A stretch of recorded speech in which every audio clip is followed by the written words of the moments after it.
I'm Cherie Harder. I'm the president of the Trinity Forum, and my guest today is Tom Wright, one of the world's leading experts on the New Testament, called by Time magazine the world's most formidable figure in the world of Christian thought. So, Tom, welcome. So glad to have you here. Thank you. Time is good at hyperbole. But, And we're going to do a quick lightning round of questions that probably most of us would love to hear Tom's thoughts about.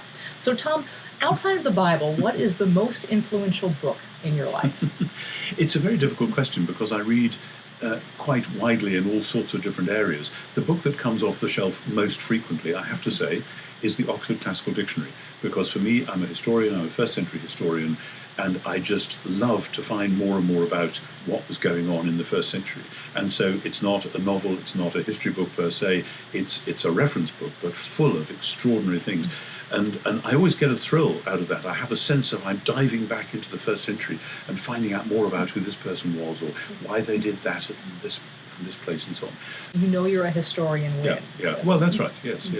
What person has had the greatest influence on you?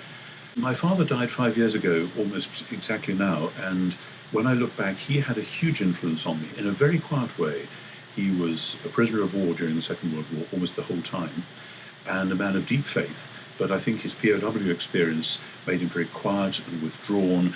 But looking back now, the way he shaped his life, the way he looked after us as a family, he taught me all sorts of things, which only now, much later, I'm starting to appreciate in different ways. What are you working on now that you're excited about?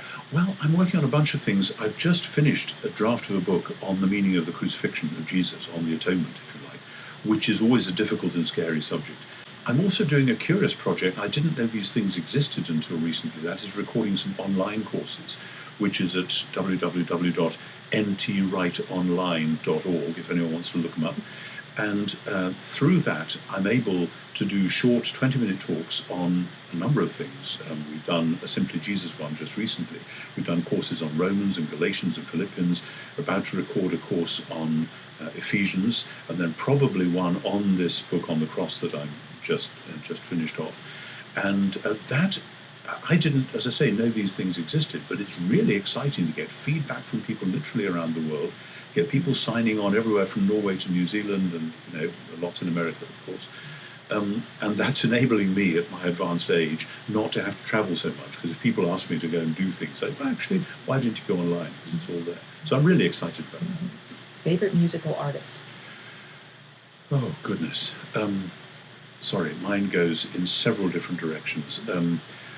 I love all sorts of music. I grew up playing and singing Bob Dylan songs, and in the 60s that's what we all did. And I still go back to Dylan, actually. He's a remarkable poet and musician, and in a sense we need another voice like that today, because there's a lot of rubbish going on in our world, and if he was naming and shaming it the way he did in the 60s, we'd all be better for it.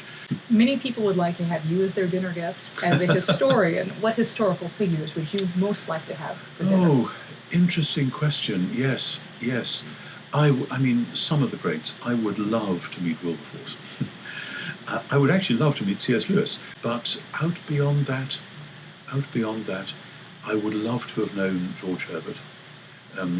English poetry from that period means a huge amount to me, and something about the delight and the humility of Herbert's poetry is just wonderful. And to think of being in his congregation, and having him preach to you week by week, what an extraordinary privilege. But going back into the first century, where I sort of habitually live, it's a scary time. And obviously there's all sorts of characters in early Christianity, but it would have to be St. Paul. I have my own little list of questions I need to ask St. Paul someday. And he'd probably have a few to ask me as well. To sum up, what single piece of advice would you give to young people today who seek to fully and faithfully follow Jesus? Set aside good quality time, probably in the morning, though whenever it's best for you, and just soak yourself in the Bible. Get a good translation, if you can't read Greek and Hebrew, get two good translations that are very different from one another, so that you can read them in parallel and be joggled into thinking afresh about the text.